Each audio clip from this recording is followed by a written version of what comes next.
नमस्कार। राम राम दोस्तों। जैसा आप थंबनेल में देख पा रहे हैं, स्क्रीन पे देख रहे हैं, आज अपन बात करेंगे राजपूत मुगल के जो वैवाहिक संबंध थे, मुगल राजपूत के वैवाहिक संबंधों की बात करेंगे। इनके बीच में कुछ शादियाँ हुई है, कौन कौन से शासक की शादियाँ हुई, किसने अपनी पुत्री दी, क्यों दी, सभी परिस्थितियों की बात करेंगे दोस्तों। एक ही राजनीति नाम का शब्द होता है दोस्तों, और एक परिस्थिति नाम का शब्द होता है। वो कहते हैं ना कि जब टाइम ख़राब हो तो गधे को भी बाप बनाना पड़ता है, वो वाली बात है। जब टाइम ख़राब हो तो मुगलों को भी बेटी देनी पड़ती है, इतना सा समझ लो आप। तो सबसे पहले बात करते हैं जो अपने राजस्थान में मुगलों को बेटी दी जाती है, सबसे पहले दी जाती है हरकाबाई। जयपुर के जो कच्छावा वंश था दोस्तों, उसके शासक थे भारमल जी। जब इन भारमल जी को पता चलता है कि दिल्ली पे अकबर है, तो भारमल जी पता नहीं क्या दिमाग में सोची, पहले ही सोच लिया, पहले ही हथियार डाल दिए और जाके अकबर साहब से मिल लेते हैं। बात है 1562 ईस्वी में। अकबर ख्वाजा साहब अजमेर वालों के प्रति अपना सम्मान प्रदर्शित करने के लिए पैदल जाता है फतेहपुर सीकरी, आगरा से लेके अजमेर तक। रास्ते में जितने भी छोटे मोटे साम्राज्य आते जाते, छोटे मोटे क्षेत्र आते जाते, रियासतें आते जाते, उन सबको अकबर जीतता जाता है। या तो चुपचाप आ जाओ, स्वाभिमानी हो तो युद्ध लड़ लो, या तो गुलामी कर लो या युद्ध लड़ लो। भाई साहब जयपुर वालों ने तो घुटने टेक दिए, चल लो हम तो आपकी तरफ आ गए। तो होता क्या था उस टाइम में, अब आप गुलामी स्वीकार कर रहे हो तो फिर अब आपस में अपन रिश्तेदार हो गए। अब इस रिश्तेदारों को संबंधों में बदल दो, तो आप क्या करो, अब बेटी दे दो।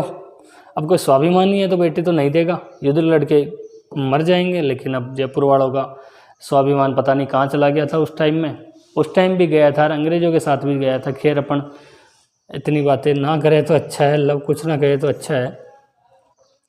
भारमल जी की पुत्री रहती है हरकाबाई। हरकाबाई का विवाह होता है दोस्तों अकबर से, इतना सा ध्यान रख लो आप। इस हरकाबाई को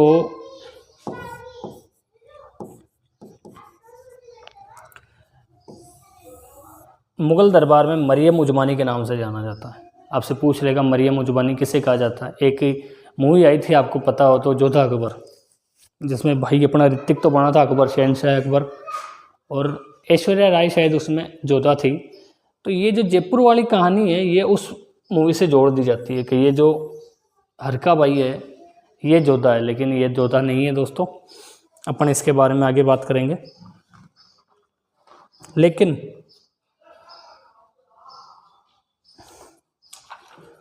बात करते हैं अब इससे आगे।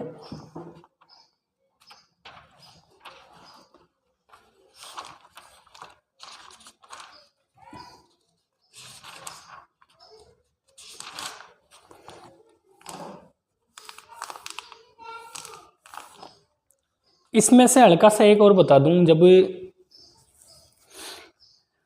जयपुर वालों ने हरकाबाई दी अकबर को, तो इसी पहले अकबर के बच्चे नहीं हो रहे थे भाई। अकबर इसी सिलसिले में जाता है ख्वाजा साहब के पास कि मुझे संतान सुख चाहिए। रास्ते में पड़ता है जयपुर, जयपुर में शादी कर लेते हैं हरकाबाई से, और इसी हरकाबाई से इन्हें पुत्र की प्राप्ति होती है जहांगीर, जिसे सलीम शहजादा कहा जाता है। वो सलीम यही है, जहांगीर। उस जहांगीर का जो जन्म होता है दोस्तों, वो हरकाबाई की कोख से होता है। अब बात करते हैं आगे। दूसरा जो विवाह होता है दोस्तों, वो भी जयपुर वाले ही करते हैं। किसके साथ करते हैं? शहजादा सलीम के साथ करते हैं। ये मानबाई दोस्तों भगवंत दास की बेटी है।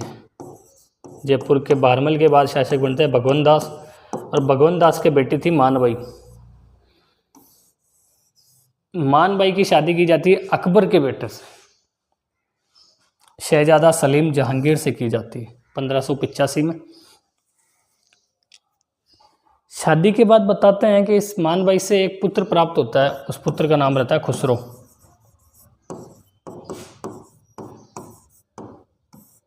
ये खुसरो इस जहांगीर को सल्टाने की बात करता है और राजा बनना चाहता है, और कहते हैं कि इसी पुत्र जो पिता के साथ ऐसा व्यवहार करता है उसकी वजह से मान बाई अपनी आत्महत्या कर लेती है। जबकि कुछ इतिहासकार ऐसा भी कहते हैं कि सलीम ने शराब के नशे में मान बाई को मार दिया। करते हैं अगले वैवाहिक संबंध। मानी बाई या मानमती, ये थी दोस्तों। इसकी शादी हो रही 1586 में किसके साथ? उसी सलीम के साथ। और इस बार करने वाला घराना जो ठिकाना है वो जयपुर ना होकर दोस्तों मारवाड़ है। और मारवाड़ का शासक है उस टाइम में मोटा राजा उदय सिंह। और उसके एक पुत्री है, उसका नाम है मानमती या मानी बाई। उस मानी बाई की शादी की जाती है शहजादा सलीम के साथ। और जो अभी मैं थोड़ी देर पहले आपको बता रहा था जोधा अकबर वाला सीन, इस मानमती को मुगल दरबार में जाना जाता है दोस्तों जोधा बाई के नाम से।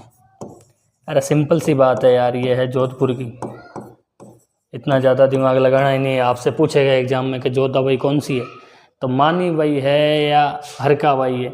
मानी बाई है। क्यों कहेंगे? क्योंकि चलो जोधा बाई जोधपुर की है तो इस मानी बाई को जोधपुर कहने लग गए, मानमती को, और कुछ नहीं है। जबकि जो जोधा अकबर मूवी बनाने वाला था वो अपनी की क्लास लेता ना तो उसको समझ में आ जाती कि जोधा बाई तो जोधपुर की है, तो साले जयपुर वाली को जोधा बाई बता रहे हैं। थोड़ा सा बुद्धि लो यार।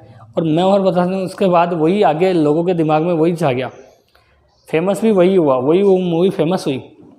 और इस मानमती से दोस्तों एक पुत्र की प्राप्ति होती है, शहजादा शाहजहाँ के रूप में जहांगीर को। तो शाहजहाँ जो था दोस्तों वो इस जोधा बाई का पुत्र था। बात करते हैं अगले वैवाहिक संबंध। इंद्र कुंवरी या इंद्र कुंवर की बादशाह फर्रुखशेर से शादी। दिल्ली में बादशाह बनता फर्रुखशेर और जोधपुर के महाराजा थे अजीत सिंह जी। अजीत सिंह जी पे दबाव डाला जाता है। अजीत सिंह जी अपने हथियार डाल के अपनी पुत्री इंद्र कुंवरी का विवाह करते हैं फर्रुखशेर के साथ।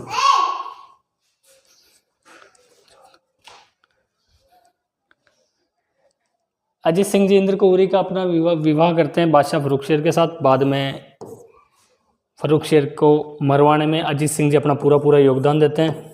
और जब अजीत सिंह फर्रुखशेर मर जाता है तो इंद्र कुंवरी को वापस शुद्ध किया जाता है और वापस हिंदू धर्म में शादी की जाती है किसी क्षत्रिय युवक से। तो ये थे दोस्तों कुछ वैवाहिक संबंध राजस्थान के राजपूतों के मुगलों से। भले उस टाइम की कैसी परिस्थिति थी अपने तो ध्यान रख लेना, क्योंकि इस राजपूत